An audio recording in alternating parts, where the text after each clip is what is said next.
perkenalkan saya Fata Anissa. Pada hari ini saya berkesempatan untuk mewawancarai dua narasumber.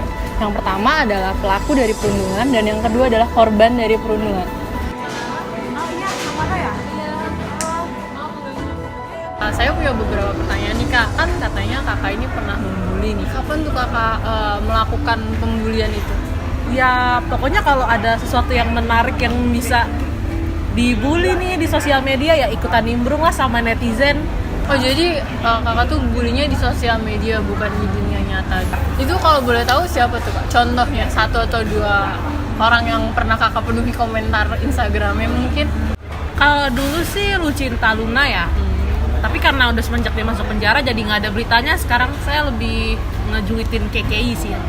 Kalau dipikir-pikir kakak juga nggak kenal kan sama KKI atau Lucinta Luna juga nggak kenal sama kakak. Jadi kenapa ada dorongan untuk menjulit itu? Kenapa tuh Kak? Kalau Lucinta Luna sih kayak karena terpancing komen-komen netizen lain aja jadinya tuh seru juga nih ikutan nimbrung kayak hiburan tersendiri. Nah kalau KKI juga awalnya sih saya nggak julitin ya, tapi semenjak dia sama Rio Ramadan itu kelakuannya makin aneh. Jadi menurut pandangan netizen tuh apa sih nih orang udah tahu dimanfaatin Rio Ramadan untuk pacaran settingan. Aduh, pusing nih bikin netizen pusing, makanya itu yang mendorong bener-bener netizen ya ngomongannya. Iya. Pernah nggak sih kakak membuli orang secara langsung gitu di dunia nyata? Pernah sih ya SMP, SMA gitu. Karena kan pasti deh setiap SMP atau SMA pasti ada aja satu orang yang dibully seangkatan gitu kan. Jadi ikut-ikutan juga, ikutan mayoritas gitu loh. Jadi intinya kakak nih ikut aja lah pokoknya. Yang temen-temen lakuin tuh ikut yang aja. Seru ikutin aja. Oke. Terus Kak, setelah membuli nih, apa sih yang kakak rasain? Ya sebenarnya B aja sih ya. Tapi kadang kalau bully di sosmed jadi buat hiburan, ketawa, kan bisa share sama temen. Lihat yang ini nih, maksudnya dia berkelakuan lagi. Tapi kalau buat yang dunia nyata tuh buat kayak bahan omongan sama temen nih. Lalu kakak sendiri pernah nggak dibully sama orang lain? Saya sih pernah ya, kayaknya SD gitu ya. Saya ya paling kata-kataan verbal lah ya gitu. Kan saya gendut nih gitu. Jadi ya paling katain jalan-jalan tapi udah biasa saya itu. Makanya itu bully itu tergantung individunya masing-masing sih. Bully itu tergantung individunya masing-masing. Iya, kuat nggak dia gitu. Dan semakin lama kan emang dulu saya tuh melankolis, tapi lama-lama saya pragmatis gitu. Jadi kayak bodo amat gitu. Oke Kak, pertanyaan terakhir nih Kak. Kalau misalkan kakak ketemu sama orang yang kakak bully, kakak udah mau ngomong sesuatu kah atau mau minta maaf mungkin? Kalau minta maaf sih enggak, cuma mau nasihatin aja yang unek-unek netizen nih gitu. Tapi nggak ada niat untuk minta maaf nih ya Kak ya? Enggak sih, saya cuma bercanda aja sebenarnya ngebully. Makasih ya Kak. Iya. Nah, tadi kita udah dengar kan sudut pandang dari pelaku perundungan. Sekarang kita dengar nih sudut pandang dari korban perundungannya itu sendiri. Selamat siang Kak Salma. Makasih ya Kak udah meluangkan waktunya untuk saya wawancarai. Katanya ini kan Kak Salma pernah dibully kan. Kamu masih ingat nggak? Apa sih Kak perilaku yang terparah? Kalau Yang pernah mereka misalnya lakukan? fisik sih saya pernah dikurung di kelas waktu SD tuh. Sendiri?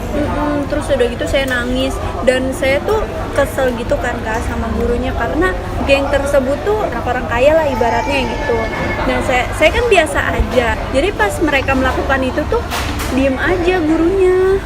Jadi tuh guru tuh cuman kayak oh iya gitu aja. Jadi sangat disayangkan sih Kak. Pernah nggak sih Kak Salma itu melawan mereka ini? Kalau dulu sih nggak pernah ngelawan ya karena saya takut kan. Kelamaan tuh saya kayak marah dalam diri saya. Akhirnya saya kayak berusaha untuk melawan meskipun akhirnya diketawain sama itu. Kenapa tuh Kak diketawain? Teman-teman saya nggak takut sama saya jadinya Kak. Mungkin karena Kak Salma terlalu lembut kali marahnya. Mungkin. Beberapa orang sulit untuk memberanikan diri untuk melawan kan ya Kak sebenarnya. Tapi ketika Kak Salma udah melawan dan mereka malah ketawain, itu gimana perasaan Kak Salma? Perasaan saya tuh marah campur aduk gitu kan. Tapi tuh ya udahlah saya akhirnya berdamai dengan diri saya. Jadi saya ya udah berusaha ikhlas dengan sepenuh hati saya. Sampai sekarang ini masih ada sisa-sisa yang membekas atau emang masih banyak gitu yang membekas? Sebenarnya masih banyak, tapi ya sudahlah karena saya juga sampai sekarang masih berteman dengan mereka. Jadi pada akhirnya tuh kalau misalnya kita udah lulus tuh maaf-maafan gitu kan. Jadi saya juga dengan itu oh ya sudahlah. Tadi kan kakak bilang kakak ini udah berteman sama mereka yang membuli. Sampai sekarang kakak masih berteman sama mereka? Masih sih, malah jadinya tuh kita semakin terikat gitu. Oh, semakin erat pertemanannya Iya, gitu. Iya. Emangnya setiap ngelihat orang yang dulu membuli kita, apakah kakak nggak pernah ada rasa mengungkit lagi gitu? Maksudnya berteman dengan orang yang dulu membuli kita itu kan suatu hal yang sulit sebenarnya. Sebenarnya kadang-kadang sih kalau misalnya mereka masih mengungkit hal-hal seperti itu, jadi saya bilang terus terang kepada mereka kayak jomblo. Setelah mengalami pembulian itu, ada nggak sih kak yang berubah dalam hidup kakak sekarang? Ada sih. Jadi sebenarnya saya lebih tertutup pada orang lain jadinya, karena saya takutnya kalau misalnya saya ngomong sesuatu terus mereka mengolok-olok saya gitu sih. Jadi saya masih takut aja gitu. Jadi semacam ada trauma mungkin ya, kayak takut untuk menyuarakan pendapat, takutnya mereka nggak terima dan malah jadi bahan bercandaan lagi. Oke. Lalu untuk pertanyaan terakhir nih kak, ada nggak sih kak pesan untuk orang seperti kakak yang dibully atau orang-orang yang justru membuli?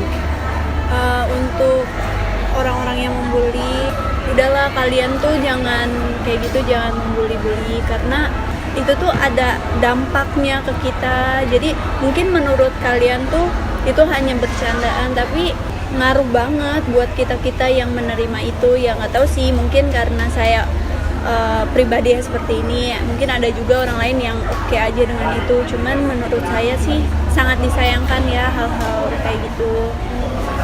Pesan untuk yang dibulinya lebih hati-hati aja dalam berbicara dengan orang lain, soalnya kan orang lain itu kan sifatnya beda-beda, jadi kita juga harus saling menghargai lah.